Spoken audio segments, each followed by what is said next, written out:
Hi, Hello, hello. I'm Savannah, And I'm Elysia. and this is Before Burden of Proof. Yes. Welcome to January 2025. Happy New Year.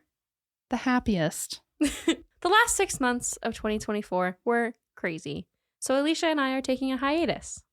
But we hope you will enjoy some of our greatest hits. Throwback Thursdays, if you will. Yeah. Enjoy some of our favorite episodes and some of our listeners' favorite episodes all through the month of January. So we hope you enjoy. Bye. Bye.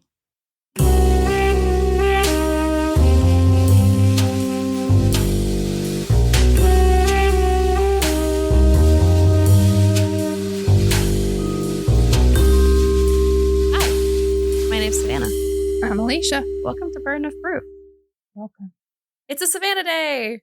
Well, Yay. it's actually a both of us day, but this is a Savannah episode. Savannah episode. We are doing one of my personal favorite cases because it's got some good 911 calls. And so just FYI, trigger warning, if you're not into 911 calls, this is not the episode for you. I mean, they're on the killer side. You're not going to be hearing like panicked victims' voices, which I know that's upsetting. This is the killer calling in, but it's really cool. We're doing Paul Michael Stephani today, also known as the Weepy voiced killer.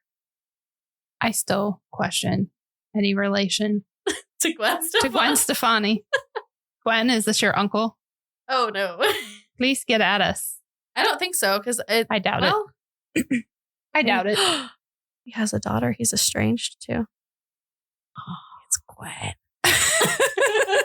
Probably not. Definitely not, but all the same. I really love this case. Nicholas, my boyfriend, really likes this case.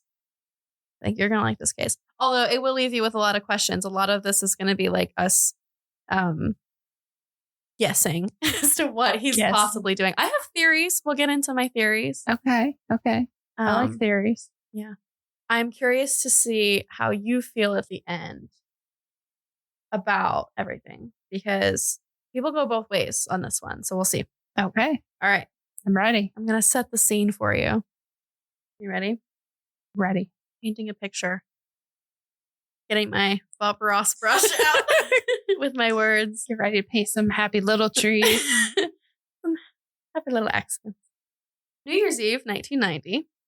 Or 1980, excuse me, 1980. St. Paul, Minnesota. Okay.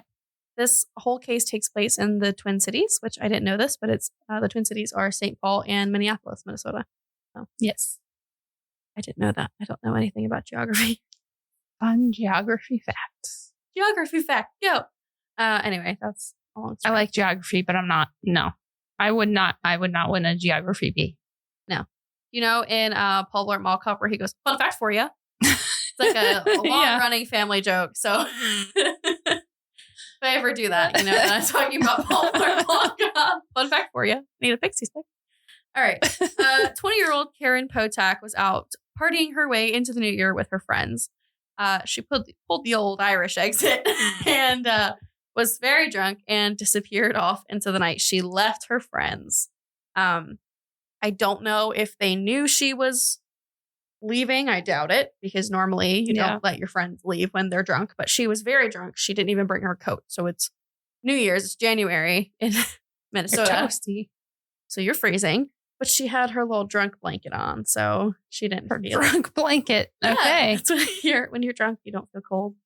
Oh, gotcha. Yeah, gotcha. So you're I literally see. There's my literal brain working again. I literally envision like, oh, she's like, I'm getting drunk, so here's my blanket. No, she was in a club, so or a bar, no blanket, No blanket. So she's out and she's walking around town and she is drunk. And up beside her pulls 36-year-old Paul Stephani. He's up in this warm car and he offers her a ride home to safety and warm. How very kind of him. 3 hours later, the police received this phone call. Yes, please, this is an emergency. Please send a squad to Pierce Butler Road, Molenberg Manufacturing Company, machine shop. Please, there's an ambulance too. There's a girl hurt there. Can you tell me what happened to her? Just hurry. She's laying on the ground in the back by the railroad tracks, by the edge here. Hurry. What's the address? I don't know. I don't know. What you hear in that is Paul Stephani calling the police to report that at the Malvern Manufacturing Company machine shop, there was a girl who was badly hurt there. She was out by the train tracks. Please send help. Please send it now. And the police officer or the dispatcher says, "Who are you?" He hangs up the phone. So You said that like Stephani would say that. yeah. Who are you? Who are like you? He started talking back to everybody talk this way. No. No. It could happen. I could see. It could catch on. It could happen. If I don't laugh my way through this case, I'll cry because his voice starts to creep me out. So I apologize if there's extra giggles. 3 hours later, officers find Potak's naked body in a snowbank near railroad tracks outside of the shop. She had been beaten to the point in which her skull was cracked, and her brain was poking out. But despite this, she survived. She was rushed to the hospital and she lived. Unfortunately, she was injured so badly that she does have some severe brain trauma and she was not able to remember the incident or remember her attacker's identity. So we're going to back up and we're going to talk a little bit about Paul growing up. I just wanted to kind of set the scene with the severity of his crimes because we are going to joke a lot. He sounds really goofy. He's kind of pathetic, but it's, these women were seriously attacked and beaten and it was horrible. So I wanted to set the scene right away. So September 8th, 1944, Stephani was born in Austin, Minnesota. This is so frustrating because there's really not a lot. He was raised one of 10 children in a household that was described as intensely religious. So, there's that religious fundamentalism. Yeah, again. So he was like a fundy Christian growing up, either fundy Christian or heavily Catholic. It's kind of hard to tell.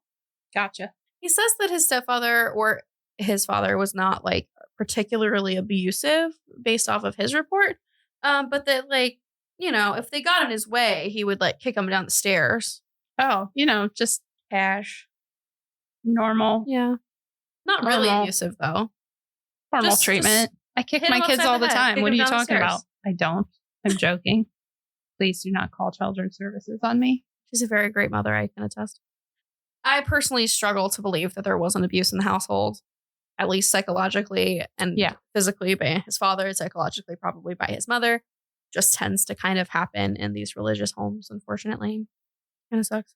Regardless, he was apparently fine pretty much behavioral wise. There was no reports of anything. He got married to a woman named Beverly and they ended up having a daughter. But eventually they divorced. It's not really known why they divorced. It's also not really known why he had no contact with his daughter.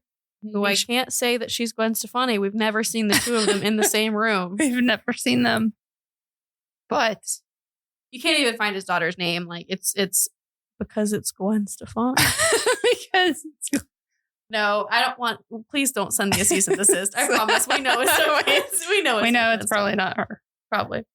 She has an older brother that was in no doubt with her, so we're sure it's not her. No, he had no other children. Yeah, it was just the daughter. So after they divorced, he wasn't super affected by their divorce. Excuse me. But he did start dating a Syrian woman post-divorce, and they were very in love and very happy. Unfortunately, she got deported by her family to get pushed into an arranged marriage. And this was extremely upsetting for Paul. He was devastated by this news. But up until this point, nothing. And then we have Karen Potak. I want to comment, but all that I can think of is his voice. Yeah. It's so I just keep wanting to make comments in that voice. Like maybe that's why all these women leave you, because you're so weepy. He's actually not like that all the time. No, I'm sure he's not. Yeah. So only after he commits atrocious crimes. Apparently. So like I said, Karen Potak was in New Year's of 1980. So it's really 1981. The first day of 1981. So we have 6 months later, I need to slow down. 18-year-old Kimberly Compton gets off the bus in her new home of St. Paul. She put her stuff in the locker at the bus station and she walks across the street to Mickey's Diner. She orders their special and she sits down and begins to make polite conversation with Paul Stephani. They have a good lunch. She talks to the diner workers. And Stephani somehow convinces her that he can show her the sights of the city. So they leave together. He pulls off onto an unfinished highway and then proceeds to... It's difficult because I'm trying to think about what order I want to say things in. He proceeds to take her down to the lake area and tells her, well, you'll have something to tell your parents about if I show you the sights here. At some point, he unhooks her bra and gropes her chest before he begins with stabbing her 62 times with an ice pick. He also strangles her with a shoelace. But she was strangled before she died. So she died of the stab wounds, but was also strangled with a shoelace. Gotcha. How's she supposed to tell her parents, Paul? Paul then makes this phone call a few hours later. Oh, you find me? I just stabbed somebody with an ice pick. I can't stop myself. I keep killing somebody. That one's pretty short and sweet. It's just unreal. The censored part, he says, will you goddamn find me? The audio that I pulled from censored it because it was on the news. Yeah. There's also a portion later where we couldn't quite get the music out. So you'll understand that that's because it's from a news clip from the 80s. So that was about 2 days after the call. And then a few hours later, I'm getting ahead of myself. I just want to hear more of the calls. Excuse me. Slow down. So after that call, they end up finding her body. They did not have any identification for her. She was a Jane Doe for a hot minute. When they took her back to the autopsy, to the medical examiner to be autopsied, one of them luckily turned out all her pockets and found a ticket for the locker and a bus ticket. So they went back, they pulled all her stuff, they found her ID. And then as they were autopsying her and her stomach contents, they were able to figure out what she had eaten. And it was the special from Mickey's Diner, which happened to be across the street. So they hightailed it on over there and they were able to get a description of Paul from the workers there. They specifically did not give any information about the murder weapon. And I believe they even may have leaked some false information about the case. Because about 3 hours later, after the news broke of Kimberly's death, they got another phone call with more information. So this is phone call number 3. Don't talk, just listen. I'm sorry what I did to Compton. I couldn't help it. Don't know why I had to stab her. I am so upset about it. I keep getting drunk every night. I can't believe it. It's just like a big dream. I can't think of being locked up. If I get locked up, I'll kill myself. I'd rather kill myself than get locked up. I'll try not to kill anybody else. Try. So, couple I'll things give to it the know good college try. First of all, they did at this point know that whoever killed Kimberly was the person making the phone calls because they mentioned the ice pick and they had no way of knowing that. An ice pick is a weird weapon. Second, I love the fact that gives me creeps, that he says it's all a big dream. Mm-hmm.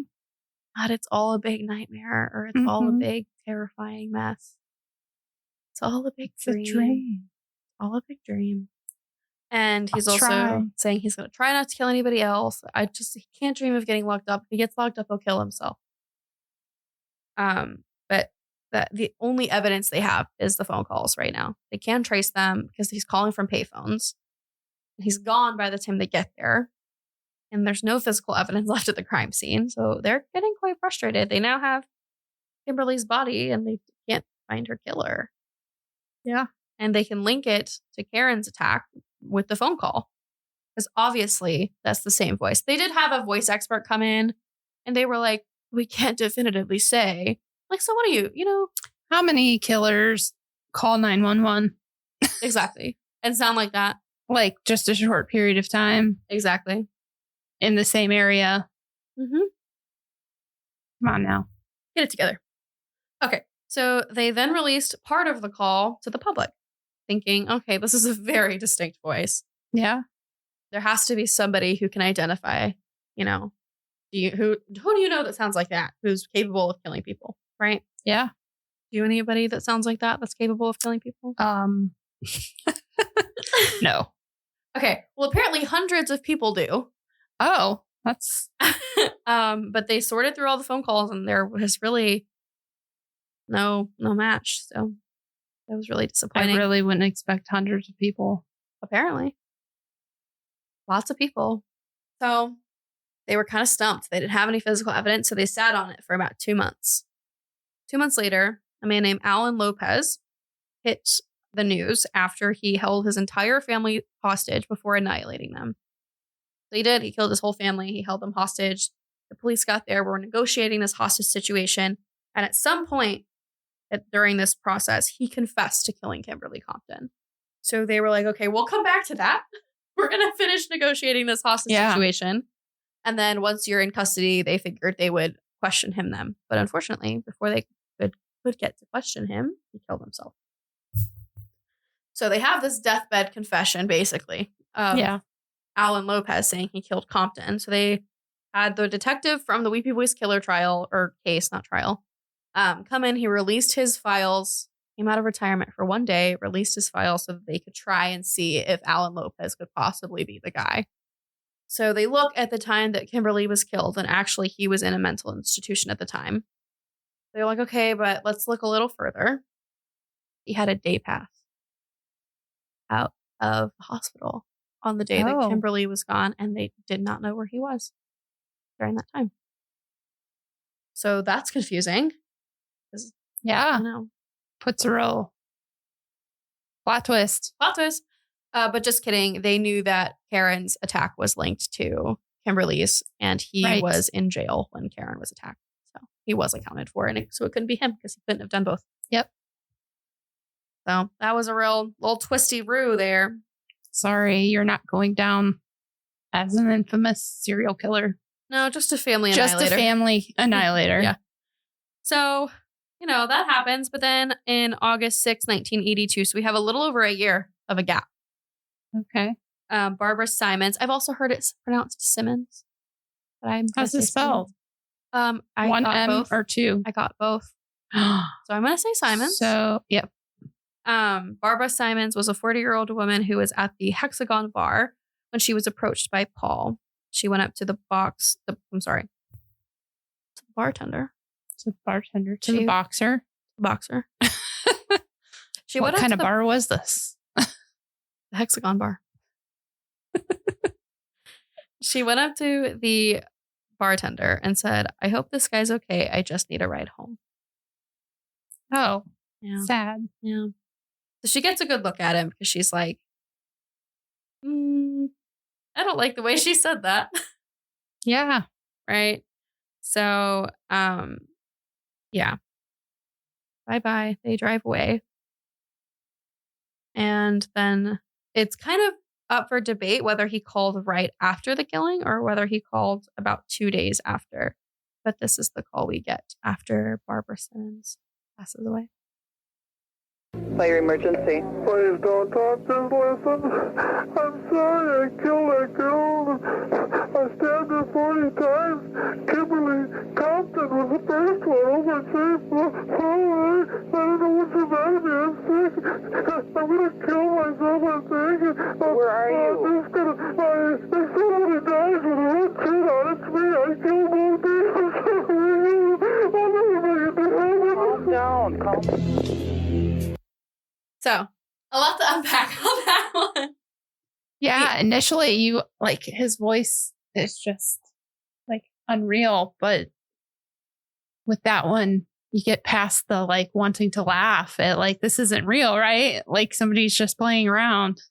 Yeah. And that one was a little... You feel more hysterical at the end, which is why I'm partial to thinking that he called pretty much right after she died. Yeah. Because the other two... Yes, he's upset, but he's more pulled together. And they weren't right after he called, right after he did it. He called afterwards. So this one, it's kind of up in the air for me. It's just difficult to tell if he's faking it or not. Yeah, that voice. It's especially not quite as much with that. That one sounded more like there would be genuine tears happening. Yeah. The first two felt like you're not. Yeah. almost like, you're trying to make yourself upset. Mm-hmm. You're trying to sound weepy. Exactly. Yeah. But it's weird. Weird. So a little while later, whether it be 2 days or a few hours, I'm not sure. The timeline on Barbara is a little bit messy for me. I kept finding conflicting things. So everybody has a timeline, but it's just like a little off. There's nothing out there about this guy. Like there's information about the woman he killed and there's information about his bare minimum crimes, but to get anything more than like surface information was a struggle. Yeah. So she was stabbed with either an ice pick or a screwdriver, closer to like over 100 times. He says 40, but it was more than that for sure. She was then thrown into the Mississippi River, and she ended up getting stuck in some rocks and then washing ashore. So she would have been swept away, but she was not. I also think it's weird that in that clip, he says that Kimberly Compton was the first. I'm assuming because Karen Potak didn't die, that she survived. He doesn't consider her a victim. Yeah. That's but she absolutely was. Yeah. So. Still counts, Paul. Still counts. Basically, the bar staff came forward and provided a story and a description. And the bartender, who had a good look at him, was shown hundreds of mugshots. And she kept looking through and looking through. Finally, she stops them. She's like, that's him. So she points to a picture of 38-year-old Paul Stephani. It's a mugshot because he had a undisclosed aggravated assault charge that there's literally no information about, like what happened with that. They also, when they looked into Paul a little further, now that she had pulled out his mugshot, discovered that he had been fired from the manufacturing plant that Gotcha. Karen was left at. Yeah. So, come on, dude. He's leaving him a little gift. Here's a present. Thanks for firing me. So they didn't quite have a warrant out for his arrest, but they began tailing him and doing surveillance. They're pulling a Gacy. Yeah. Just following him around. And this was working for a little while, and then they lost him in the city. So like just up and lost forever. Him. Goodbye. They lost him. They weren't following him anymore. He was gone. He's just gone. Just poof. I don't know what happened with that. Some people think he caught on. I do not think that he caught on. I think he was completely oblivious because of what he does next. Boy. Next, he goes into an area of town where he knows that he can find sex workers. And he picks up 19-year-old Denise Williams. Also, there's some like discrepancy about how old she was. She was between 19 and 21. Gotcha. Hard to tell. They negotiated about $100 for a sex act, and she hopped into the car. It's believed she went back to his apartment. They completed the sex act, and they negotiated that he would drive her back to where they began. He began driving, and as they were on their way back, Paul started to tell Denise about his sexual fantasies and then started turning down the wrong roads. Denise, unfortunately, had been a sex worker since she was about 13 or 14 years old. So she knew, hey, dude, don't go the wrong way. Yeah. He said, there's a shortcut. It's fine. Nothing's wrong. He continued to tell her about all his sexual fantasies. And she was like, no. Get me out of here. Let me go. So she made eye contact with a glass bottle in his car. She was like, I see you. You're mine. I see that glass bottle. Yeah. He pulled down to a road that was dark with no streetlights, and it looked to be unoccupied. It looked very empty. And she says, where are you going? Please take me back. And he basically tells her, like, cash, grass, or ass. Can't stay. And she says, well, we already did that. Yeah. And so he gets angry with her and stabs her in the stomach with a screwdriver. So they're grappling in the car. Yeah. She breaks that bottle over his head and begins to fight back. I mean, Denise did not want to go down without a fight. She was kicking and screaming, and she was grabbing him and slicing him with the bottle, and he's continuously stabbing her with this screwdriver. Oh my gosh. It's a Phillips head screwdriver he's stabbing her with. She ends up reaching behind her, essentially, and opening the car door and falling out. And then he falls directly on top of her, and he just doesn't stop stabbing her. So he stabs her over 15 times, and she starts yelling, I'm dying, and then pretends to be dead. All the while, Paul is screaming, you're just like the rest of those broads, over and over again. She's playing dead when all of a sudden, a man named Doug hears them. Just Doug. Hey, Doug. Doug had his window open. This was not an Thanks, empty Doug. street. There were houses further down the road that he could not see. Gotcha. So Doug Manning comes running down the road, wrestles with Paul, realizes that Denise has been stabbed. Paul tries to attack Doug. Doug flees and goes to call 911. Calls 911, and then Paul's like, okay, so he left. He's going to call 911. I need to leave. Yeah. And he gets in the car and runs off. Doug comes back and comforts Denise and stays with her until the ambulance gets there, which is really nice. She's rushed to the hospital where the court documents state that her wounds were to her head, upper right abdomen, and lower left chest. She punctured her lung and had a punctured liver as well. Oh my gosh. She had emergency life-saving surgery and she survived. Wow. Mm-hmm. She told the police that she had been hitchhiking because she had been in trouble for prostitution in other instances before. So she did not tell them that she was a prostitute. So then there is another phone call, but don't worry, you don't have to listen to this one, where Paul then calls 911 and calls for an ambulance for himself. He has been beaten over the head heavily. And obviously, these are flesh wounds to your head. He's bleeding profusely. So he says, I got beat up. That's what he says on the phone. I got beat up. I got beat up. So they realize. Wait, is he Weepy? Yes. So he didn't even He's have not the sense quite- to like. He's not quite as weepy as he normally is, but you can still tell it's him. Yeah. So dispatch is like, that's the guy we were following and then lost. So we should go pick him up. So they go and they grab him. All at the same time, Denise is out of surgery and she is telling them this wild tale that matches up with the injuries that Paul is describing. So they pick him up. They also show her a lineup of pictures and she picks Paul out without a doubt. Yeah. They arrest him and they charge him with attempted murder because he did. And then he left her for dead. So all in a day's work, Paul. All in a day's work. You wanted them to catch you.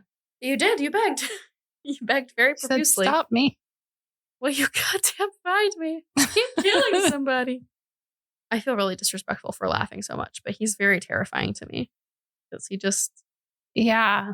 But I think, I don't ever want to come across as cold. Like you said, you have to like laugh at the stupidity or the things, the little things. Otherwise, it's crazy. I just can't imagine Denise's like fear when talking about this case because his voice, can you imagine him screaming at her in that voice? And that weepy clown-ish. He sounds like a clown. He sounds like a clown.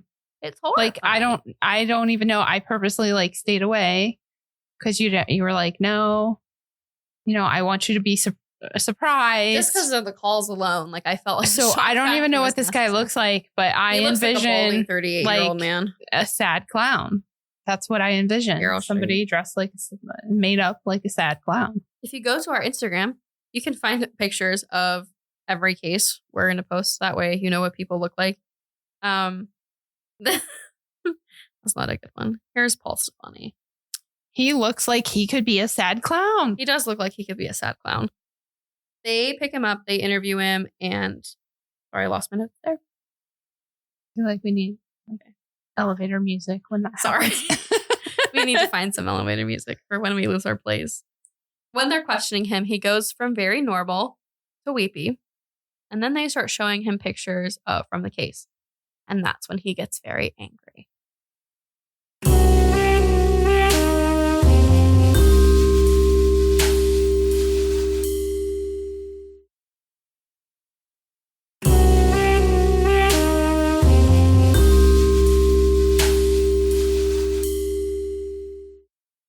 He's no longer, he's weepy. They can definitely recognize him, but it's not as hysterical. It's the same voice, but he changes his regular voice to match what mood he's in. Yeah. Normal people do that, but this is extreme. Yeah. Because he's a normal person. He sounds like a normal person until he doesn't want to. He's shown pictures and he gets very angry and he says, quote, "You're not going to pin those on me." Dude, you called 911. He was so remorseful before. Yeah. So it's really upsetting. They charge him with attempted murder for Denise and the murder of Barbara Simmons. They were originally supposed to charge him with the St. Paul attacks as well, but they just did not have any physical evidence. They just had the calls linking, and so they decided not to prosecute. Which a lot of people are confused about why that happens. They're like, well, he did it. Because if you don't know, it could end up hurting you in the long run. Yeah. You don't want to charge somebody and not have the evidence. Yes. You have the burden of proof. Yes. That's exactly right. So if you don't have it and they can't convict beyond a reasonable doubt, it hurts you in later positions. Mm-hmm. So you don't want to do that. By the way, once again, we're paralegals, not legal experts. Yeah. We do not claim to be. We keep forgetting to say that at the beginning, so we've just been saying it in the middle. Yeah. It still counts, right? Yeah, no, you say it. It's all good. I think that's all that matters. Do not take this as legal advice. No. Prefacing, but in past tense. The opposite of prefacing. I'm just telling you. Just telling you. They had his family come in and people who knew him and start listening to the tapes to just verify, because obviously they know, but it's just the easiest way to corroborate the evidence for them. It's just another thing they can add on. Yeah. And his sister's reaction kind of hurt my little heart. I felt really sad for them. Yeah. She listens to the tape and she puts her head down on the table and she just says, muffled against the table, she says, "That is without a doubt my brother." And then she cries. Yeah. So we don't often think of that. So this might be a good time to explain why, unlike many true crime things, we have chosen to use the killer's first name rather than the last name, because it's not so much to humanize them, but that we understand that that they have family too, and their family is hurt, exactly, in all of this mess, just as the victims' families are. Absolutely. So, and I just can't imagine walking around, like we joke about Gwen Stefani, but in all honesty, who knows? Maybe she's been asked that question before. Probably everybody with the same last name as these killers struggles with that, are asked that question. And can you even imagine to have to say, or even if you lie about it, you have that feeling of like, yeah, unfortunately I am. Like, so, it's devastating. For sure. I can't imagine. I can't put myself in that position. So we feel that like using their first name is also just covers all those bases. And yeah.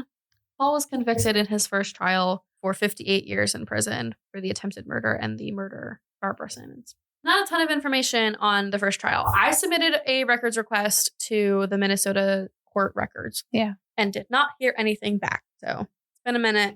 If I hear anything and I get anything back and I find anything interesting, I'll do a little update. But so far, no cigar. They also, we know, I was just going to say, we know from experience that, the court process just takes forever. Trying to get anything through the court. It takes forever. It takes a long time. So, I wasn't able to find any documents. I could find the case. I can see the case. There just isn't anything that you can view.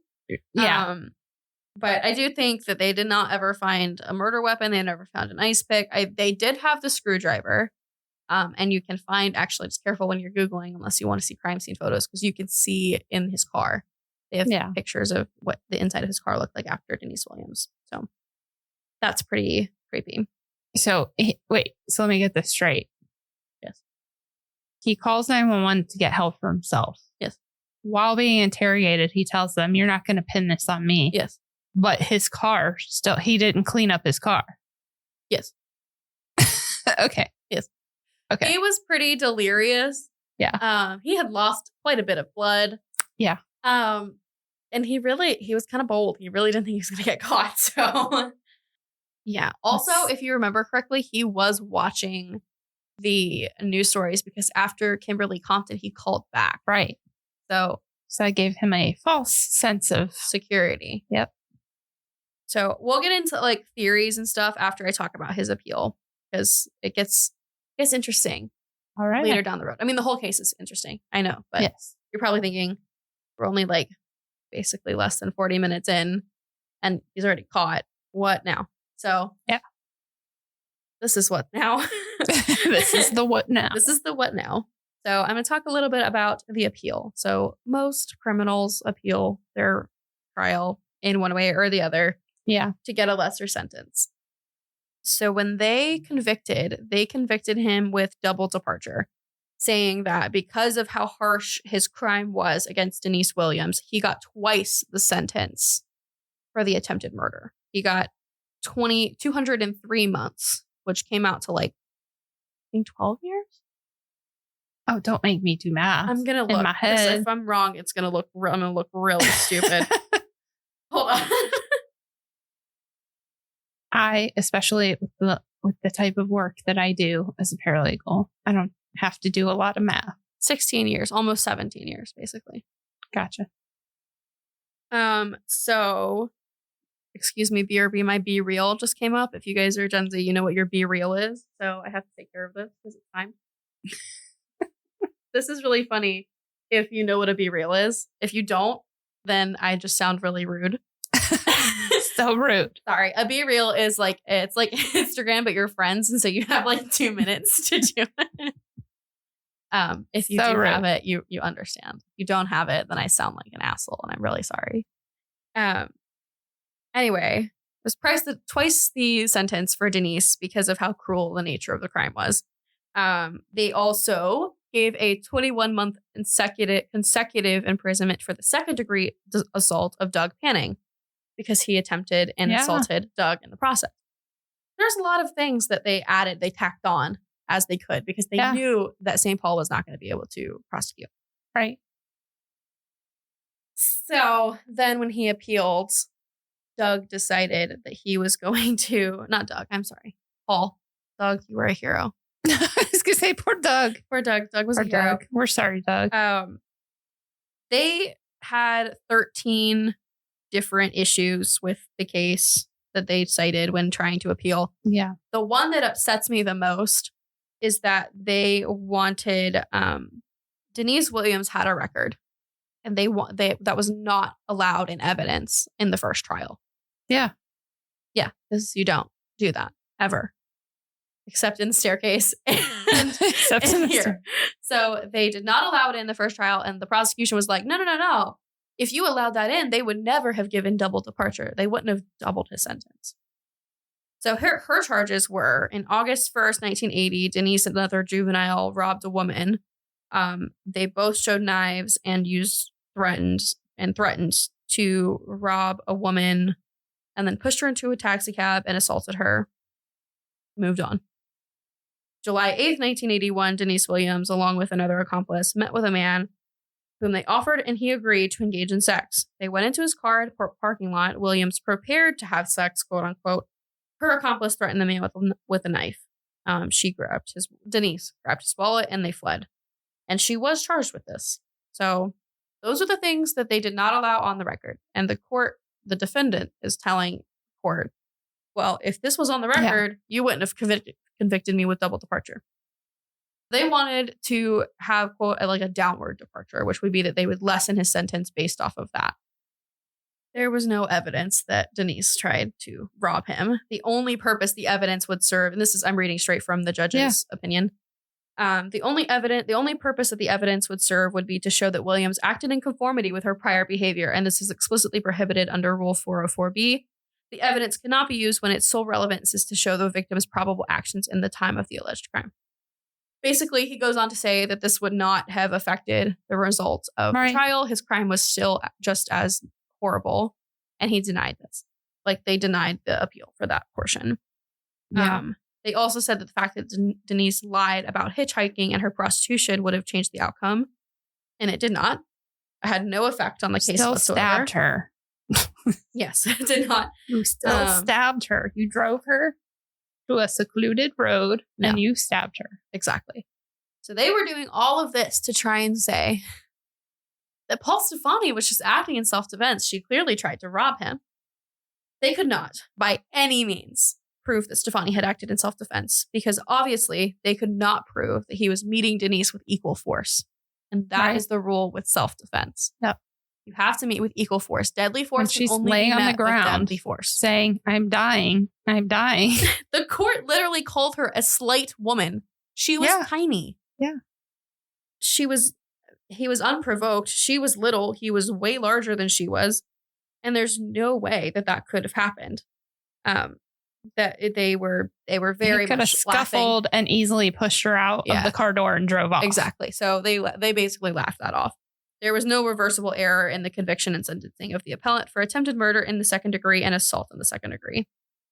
I'm going to read kind of a longer quote from Judge Crippen's opinion because it includes speak of Doug's testimony. So he testified and he had some pretty gnarly stuff, but I couldn't find exact quotes, but I did find this paraphrasing of his quote by the judge. Gotcha. It's kind of a longer paragraph. So okay. I'm gonna drink some water. Can you fill the time? I'm kind of on the spot here. I don't know. Should I start talking like the Weepy killer? Should I start talking like a sad clown? You're good. I did this. Okay. It's all good. Perfect. Get my judge's voice on. The trial court rejected appellant's request for downward departure. From an analysis of all the information provided, this court can find no mitigating factors that the defendant was physically or mentally impaired or lacked substantial capacity for judgment when the offense was committed. I am not convinced that the defendant made a I am convinced that the defendant made a vicious, unprovoked attack on a slight woman. The trial court found two aggravating factors justifying the double departure: particular cruelty to the victim and injury to a victim by a defendant who had a prior felony conviction for an act in which he even injured a victim. The record supports the trial court's determination to depart upward and to impose consecutive sentence for the assault. The court noted that the appellant viciously attacked Williams. An independent eyewitness described in agonizing detail 4 to 5 slow and deliberate stabbings with a Phillips screwdriver, forcing the weapon into flesh and bone, lacerating the liver, and collapsing a lung. The witness noticed the defendant had some difficulty piercing the weapon into the flesh and, meeting with resistance, had to use some force to accomplish penetration. The resistance was such that the witness actually heard what he reported as a crunch of the bones, and the victim herself described the pain and burning as the weapon was forced into her flesh. As noted by the state, defendant's choice of tool was not a knife designed to cut, but a Phillips screwdriver, which required deliberate efforts to puncture the victim's skin. Defendant did not merely stab Miss Williams once or twice, allegedly in self-defense, as he contended, but rather with savage, statistic brutality and cruelty while astride the victim, holding her down. I mean, this was not self-defense. No. And, like when you talk about he stabbed her with a Phillips head screwdriver, and all of us know, well, okay, I shouldn't say that. Not all of us know what a Phillips head is. So for those of you who aren't familiar with tools, Phillips head screwdriver is the one that looks like a little cross at the end. The other one is called a flathead. Yes. And it is a flat head. Looks flat. It's flat at the end. But those of us that know that tool, like, yes, you envision like, yeah, that would, like, you would have to put some force, but you don't think about like how much force you would really have to, and you would, because it's not crazy sharp. Like the end is a little bit sharp, but it's not so sharp that you could easily stab somebody. I've like hit myself, trying to screw something in and it's fallen and hit my hand, and I didn't stab through my hand. Yeah. If I had done that with a knife, it would have stabbed through my hand. Yes. So it's not like, come on, Paul. Paul's defense team was trying, man. They had 13 counts. I just went over a few of them because the rest of them were laughable. So I do feel for these people who defend the defense teams for these killers, because oh man, that's a job I could never do. You're handed a flaming pile of poo. What do you do with that? Figure it out. Do the best you can. Exactly. So, well, we're not done yet. Oh boy. 12 years later, Paul was diagnosed with skin cancer and he was given less than a year timeline to live. He immediately calls the St. Paul Police Department and says that I need to speak with you. He tells them, I'll give you information in exchange for a photo of my mother's headstone. His mother has passed away. Wants a picture of mommy's grave. That's an interesting exchange. Exactly. So they comply. They bring him a picture of the headstone because they're like, I mean, Okay. this isn't really going to hurt us in any way. Yeah. He confesses to everything. He confesses to Compton. He confesses to Karen Potak. They give more insight into Kimberly, talking about when he took her to the river, because originally they did not have that information. They didn't know that he had taken her and taken her bra off and groped her and then killed her. Yeah, I was wondering how we would know that. Nope. He tells them now. And then he says he snapped. He says, oh, well, I had the quote, I had the opportunity to make another friend. You like making friends. I don't know why Y'all I did can it. see my face right now. She says, What in the world? What?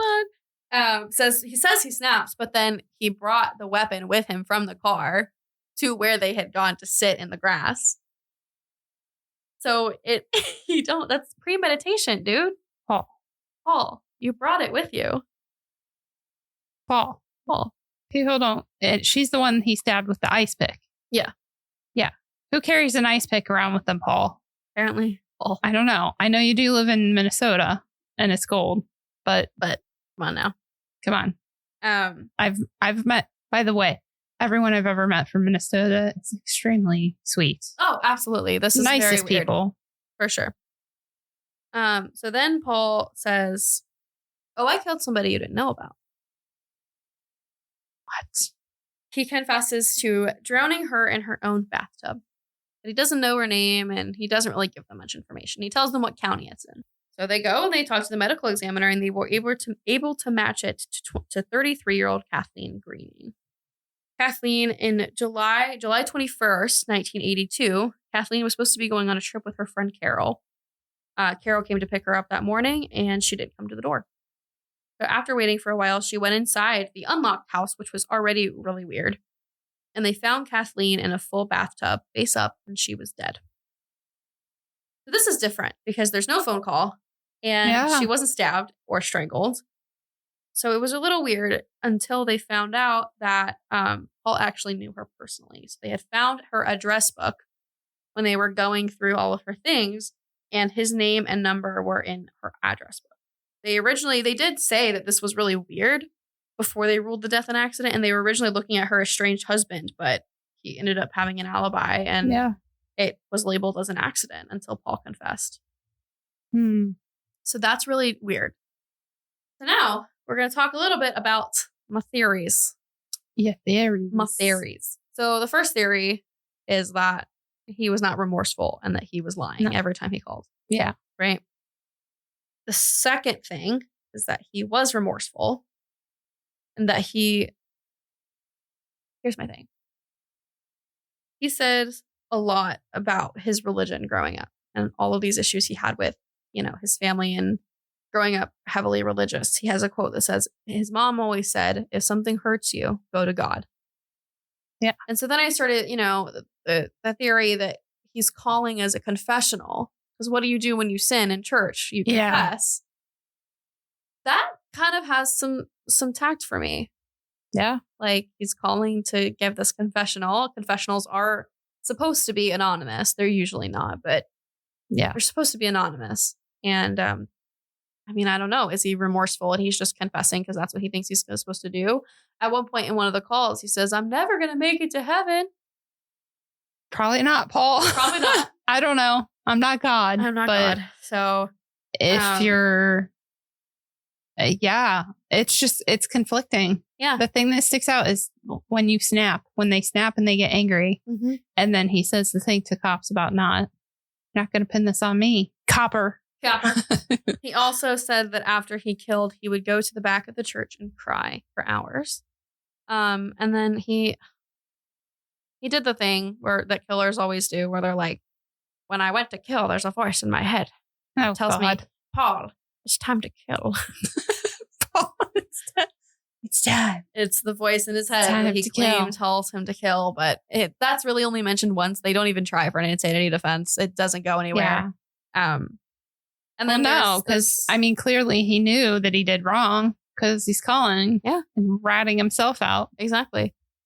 So there was no point in even bringing that back up. He has a quote that says, killing seemed to me the thing you were supposed to do. to do that was part of life. Driving a car was part of life. Eating food was a part of life. To me, it seemed like killing was a part of life until I did it. Which makes me think that goes back to the theory of like, it's something fundamental in who he is. He's always thought about it. Yeah. It seemed like part of life until he did it and realized, well, crap, now there's a body that I have to deal with. And most people probably don't deal with this. So maybe I'm the one that's wrong. And then he starts calling to confess. Yeah, Paul. Most of us don't have to figure out what to do with a dead body. So I don't know. So then the third and final theory, not really theory, but just thought. Yeah. Is that all comes back to the mommy issues with these guys. I was going to say that stands out to me. Yes. That he wanted the picture of his mom's gravestone. Mm-hmm. And another weird thing is that all of his victims were wearing red when they died. That's weird. Yeah. And that's not really noted until really late because there's no reason that's ever given. Yeah. So what I think is that his mother was teaching him that like women who have sex outside of marriage are not good.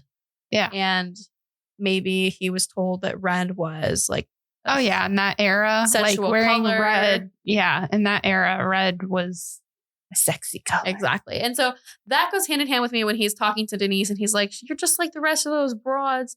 And he's so attached to Kimberly until she lets, or not lets, I'm assuming not lets because she's 18 and he's 35. Yeah. Or however old he was. I'm assuming, we will never know, but I'm assuming it wasn't consensual. Yeah. But until that happens, he wants to be friends with Kimberly. Yeah. And he brings up Kimberly so much. So I think that it had something to do with the fact that he had sex with these women, or that he raped these women, or that they, in some way, to him, were not worthy of life. Yeah. So that voice inside his head told him to kill. I think that is a safe bet. Yeah. And I think that the reason that Kathleen Greening was different was because he knew her personally. That's the only thing that I kind of have a question about, is I'm not sure if he meant, like he did, because he told them later on, like they asked, like, how did she die? Like, what did you do? Did you hold her head under? He's like, no, I held both her shoulders down. So it's like, how did this happen, dude? What was the context? She's different. You didn't feel guilty after her? Or like, did you just know that you were connected? It's just really bizarre to me. Yeah. It definitely makes sense that he wouldn't be as violent with her. Yeah. Because he knows her. So maybe she found something out. I don't know. I mean, like, what are your thoughts? Oh, he's definitely got mommy issues, but I think that of every serial killer that only kills women. I think so too. Exactly. And he definitely like saying the thing about the broads and I think that you're right. That sounds like, because he's confessing. So I know in the beginning you said you weren't sure if they were Catholic or they were something else. Fundamental. Yeah. I don't know. But if they were Catholic, which is very possible. Mm-hmm. In the 80s. Yeah. Up north, there was a lot more, to my knowledge, not that I'm a religious expert, but to my knowledge, the South was filled with Baptists mostly, and the North was filled with Catholics and Protestants, or of that nature. I mean, there's too many denominations to really get into, but nevertheless, I could see that being the case. Yeah, that was the first psychological theory about him that made sense to me. Yeah. And I don't think that it could be one way or the other. I think it could be both. Yeah. I don't think he was some evil genius who thought, well, if I call and act super guilty, they'll think that I was confessed. Like, I just think that he was probably a very confused individual. Yeah. Like, he knew what he was doing was wrong, but he'd always felt like he wanted to do it. And he'd been told from day one that when you do something or something hurts you, you confess. Yeah. I think that's plausible because, like you said, you didn't think that because of his actions directly after they lose him when they're tailing him. And if he knew he was being tailed, why would he immediately go and do that? Like, you would leave the city, you would leave, or you just stay low for a while. Yeah, exactly. But he immediately picks up somebody else, kind of kind of makes you think he wasn't, like, my take on it isn't that he was like this genius, this evil genius that was just taunting the cops. No, I definitely don't think so. And some people do think that he was doing it to taunt them, but I really don't. It doesn't seem like it. No. And I don't, honestly, I'm not one of the people who's of the opinion that he's faking all these phone calls. I mean, like I said, the first couple, it sounded like fake Weepy. Like, not that, I mean, I'm sure he had his reason for calling to confess or whatever, but it didn't sound, I question, like it, that's why it was funny. Because you're like, this voice, it's not real. But then that third one sounds more genuine. The emotion sounds more genuine. For sure. So I think your theories are all plausible. Yeah. Unfortunately, the world will never know, as he is dead. He's dead. He died of skin cancer very shortly after. So in prison. How old was he? Oh, gosh. Like in his late 50s. Okay. So he was 40 when he killed, or 38 when he killed Barbara Simon. Okay. And then he served 12 years before he was diagnosed. Gotcha. So, like in his late 50s, early 60s. It's actually pretty young to have major skin cancer. Yeah. Well, what are you going to do with Paul Michael Stephani? Bury him, probably. Bury him? I don't know. Maybe bury him next to his mother. He might like that. Yes, he probably would. Ugh. Ma. Yeah. So we apologize. We don't want to insult you if you call your mom Ma. But it's somewhat telling. The joke is from the Mindy Project. If you've ever seen that, Danny calls his mom Ma. So to me, bit of a red flag. It's a red flag. So, all right. Well, thank you for listening with me. Thanks for telling the story. You're welcome. Till next time. Till next time. Bye. Thanks for listening, guys. Find us on Instagram and TikTok at Burden of Proof Pod and email us at burdenofproofpod@gmail.com.